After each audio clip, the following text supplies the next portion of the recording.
Welcome to another episode of The Gi Experts. My name is Yoram and today we're going to talk about belts. As you know, there are a lot of different belts from a lot of different brands. So what exactly is the difference between those?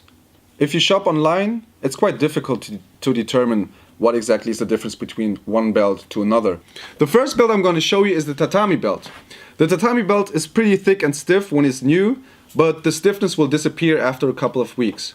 So basically the material and the texture of the Tatami Belt is rather soft and firm. The second belt I'm going to show you is the belt from Ground Game.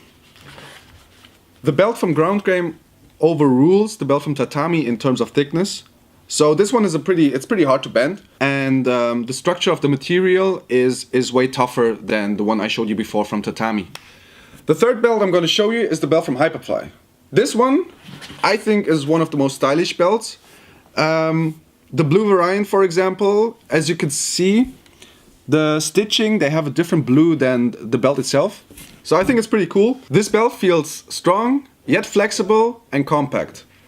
Belt number 4, Scramble. The Scramble belt is one of the most flexible when it's new, as you can see here.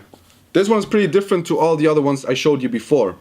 So the first thing you probably think is there's something rubberish woven into the belt to make it more flexible in the beginning. But that's not the case. The belt feels really soft, but strong at the same time. Our fifth belt is from Gameness.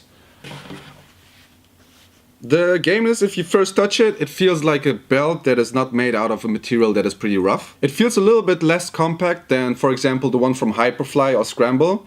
And as you can see, you can also squeeze a little bit into it. This is way more difficult with the other belts than with this one. This is one of the cheaper belts that you can purchase on the internet. So yeah, this belt is still a decent belt, but it's not as rough as the belts that I showed you before. Last but not least, the belt from Fuji. The belt from Fuji is way thinner and compacted than all the other belts I showed you before, but still it's very firm. So what is the benefit of having a thinner belt? The main benefit is that it stays knotted better than a thicker belt. Probably the first thing that caught your eyes was the color of the belt. As you can see, the color of this belt is pretty different to all the other belts.